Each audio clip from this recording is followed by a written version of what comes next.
Ford needs to find a lucky four-leaf clover. The Irish girl's ancient fiddle was stolen from inside a parked car last week. She and her family came to Seattle all the way from Ireland to perform in yesterday's St. Patrick's Day festivities.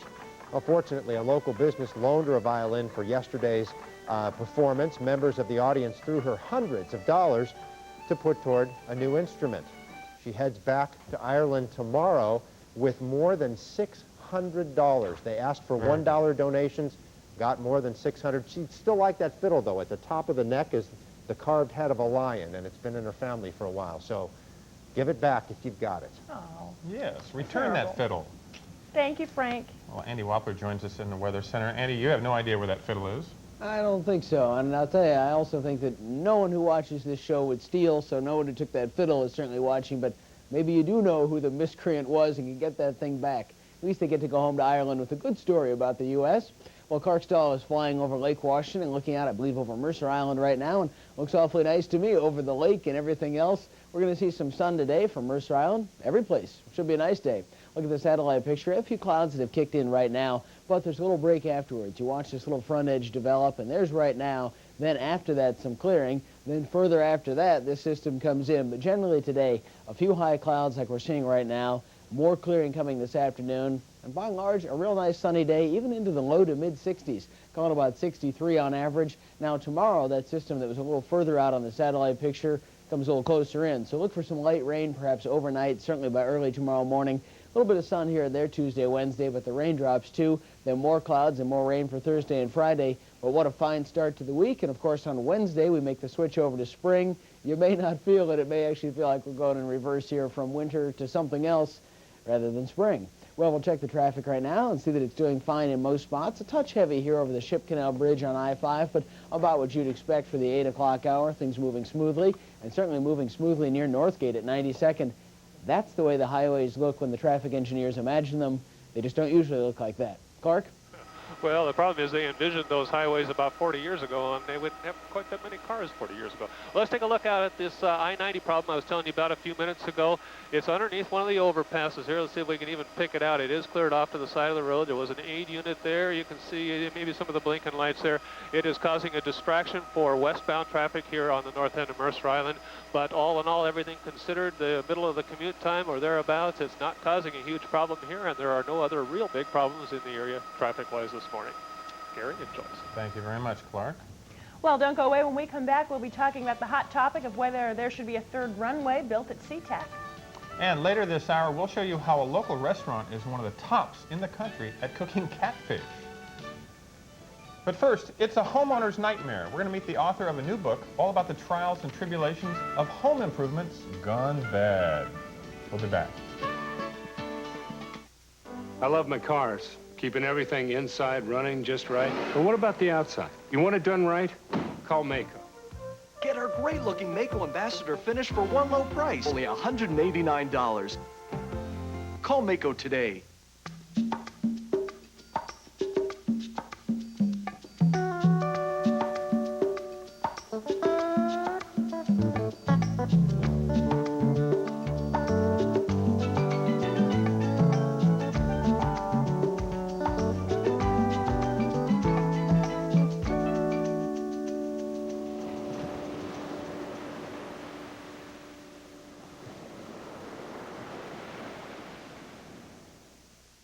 Buying a motorhome can be a puzzle. Let Valley I-5 help you put the pieces together.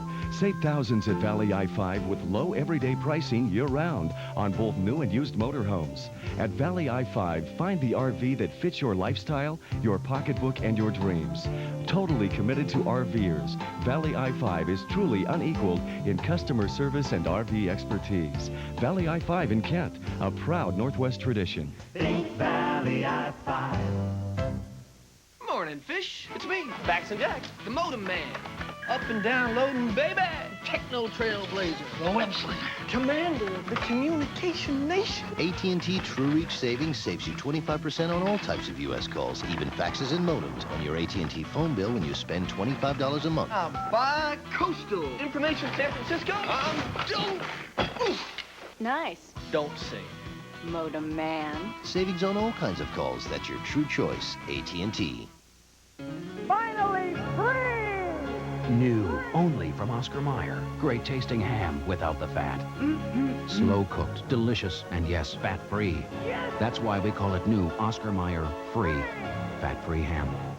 For this crew, it's time to take action to the next level. Star Trek Voyager. Monday night at 8 on KIRO TV 7. From contractors to sheetrock to carpenters to paint samples, renovating a home can be an absolute nightmare, not to mention a huge money pit. Our next guest knows firsthand the trials and tribulations of remodeling a home. In fact, she's mastered the art of negotiating with contractors and subcontractors and subcontractors. Author Margot Kaufman chronicles all of the pitfalls and painful details of her home renovation in her new book, This Damn House, My Subcontract with America.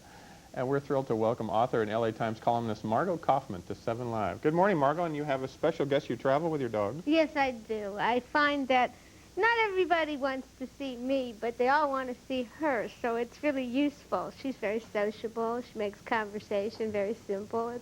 She's a good company. Well, she's a sweet dog. Now, why did you decide to remodel your house? Why did you decide to do this? To tell you the truth, it was sheer ego, and it was stupid. I had this amazing streak of failed book proposals, and I was on like failed book proposal 14, and my first book was a collection of essays, and right after that got published, the editor took me to lunch, and he said, Margot, what do you want to do next? And I'd become really reckless because I was so sure that they would say no.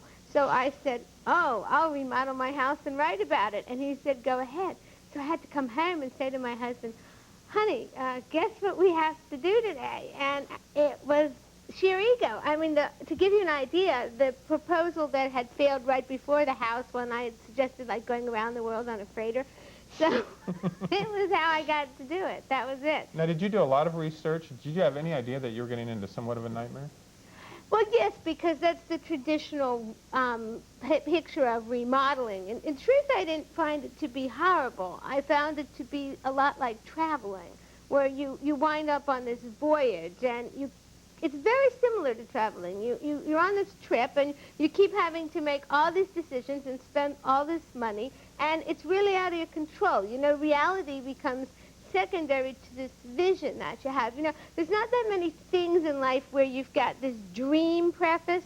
Dream is a very dangerous, thing to tack on in front of some kind of object. Like dream date is always a disaster. Bad idea. It's the dream house syndrome. You know, you aren't going to get your dream house. It's not going to happen. You know, the thing is if you start out remodeling and you think you're going to improve things, you have a much better shot. All right, let's take a look at some of the remodeling photos Okay. that we've got from you in your book. Now, what are we looking at? I see. Now, first I had to tell you that the architect who did my house, who finally worked on the house, was not the world's best photographer, but this is the bathtub. I mean, he was at my house every day with a Nikon, and so I thought that he was going to take these really fabulous pictures, so I didn't. But he took very architecturally specific things. They were putting in a new tile surround, so they just removed the wall. That's an attractive look. It stayed like that for about 6 weeks. Longer than you had anticipated. Well, yes, see, they come right away. The second day they come. Well, they make the deal fast. They make the deal, and then to make sure you don't change your mind, they completely demolish your house. Okay, they do that in a day. This is my house. This is the front of my house. They took the front wall off. They left this like this. This was like this for a month and a half in Venice, which is not the kind of neighborhood you necessarily want not to have the front of your house. You need the front wall in Venice Beach. Oh, yeah, and then in the middle of the remodel, we went to look at, this is at the end, which is very, very nice. Yes, this came out better. The great thing when they took the front off my house was we had run out of money in the middle, and we went to get a home remodeling loan. And I was hoping, it was like a home equity loan, and they wanted to send an appraiser. And my husband, who has no common sense, I kept saying, let's send them the appraisal we had done when we refied. My husband was like, no, I'll tell them to come over.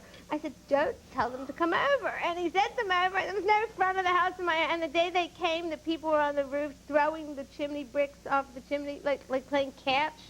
And it was quite a problem. Playing catch on company time. Yeah, really. I mean, the remodeling said, the equity person said that he didn't think it looked like we had a house. What did you learn about contractors through this whole process that next time you would be smart about? The thing I really made a big mistake was that there's several kinds of different contractors, and we went with the kind of genial old codger. And Our architect was extremely efficient, and he had made up this pay schedule that was very elaborate, that he would get 10% of the job each week conditionally upon doing what he said he would do. And the problem was is that our contractor was adverse to completing anything, and so he would beg. And he was old. So every week I would have, you know, this 70-year-old guy begging me, telling me he was broke and how he was going to not be able to eat if I didn't pay him. So I would try to work on like some kind of flat rate deal with a designer builder, because that was really annoying. I subsequently found out that my contractor gave up contracting and went to graduate school in history after my job, so go figure. Well, once again, the book is called This Damn House, My Subcontract with America. And Margot Kaufman and her dog, we thank you very much for sharing your experience Thank you with us very this morning. much. Take care of that little dog. Oh, I will. Joyce? Well, still ahead, quite a crowd gathering in Des Moines, the site of congressional public hearings that are about to begin on whether or not to build a third runway at SeaTac. We'll be back with Representative, or actually Congressman Jack Metcalf, and also someone opposed to this plan. We'll be right back.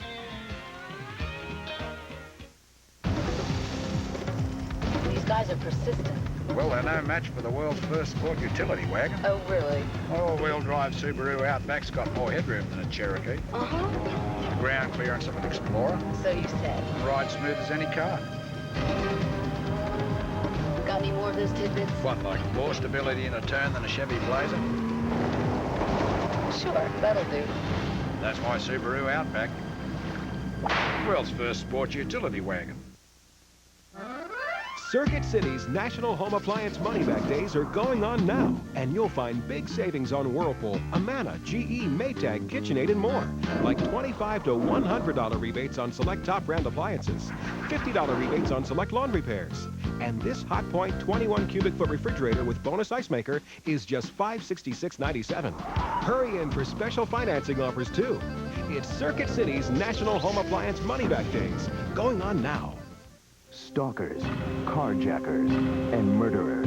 These days, they're finding victims in the most unlikely of places, the personals. They found her dead, nude, strapped to a chair. Who would have thought a simple ad could lead to sheer terror? Told me if I screamed, ran, did anything out of the ordinary, he would kill me. You went to buy a puppy, and you end up seeing mannequins in hot tubs. On the next morning. Monday at 9 on KIRO TV 7. Sport utilities are more popular than ever, and guess who's king of the hill? Without a doubt, Chevy Blazer. The new Vortec engines are a big reason why. Word is that Blazer has no shortage of power. This chart says it all. Explorer, Jeep Cherokee, Toyota, no one else is even close. And the EPA just announced that Blazer gets 10% better mileage than last year. All for $2,200 less than Ford Explorer. Chevy Blazer, more power and driving security. See your Northwest Chevy Geo dealer today. Looking at a live picture from Green Lake, where Clark Stahl and our photographer Bill Heinlein are this morning, and Karen Shomo, in fact, too. We'll find out what she's doing down there in a little bit. Time is 8:21. Time now to talk about a proposed new runway at SeaTac. In just a few minutes, a U.S. congressional panel will convene a public hearing on the issue of a proposed third runway at SeaTac. The question this morning, should the federal government help pay for SeaTac's billion-dollar expansion runway project? Even though the outcome of today's hearings may not have any impact on whether or not that runway is added, it is still expected to be a hot issue this morning for anyone who has strong feelings one way or the other. Well, joining us now live from where the hearings will take place, the Des Moines Field House, is Congressman Jack Metcalf of Langley, who has come out in favor of a third runway at SeaTac.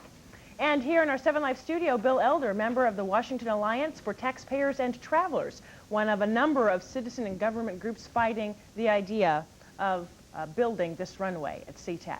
I want to start with Congressman Metcalf first. The hearings are going to start in just a few minutes. I'm wondering what kind of response you have from folks out there.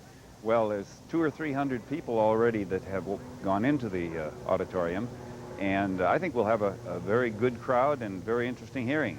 There's some disagreement between state Republicans. Runway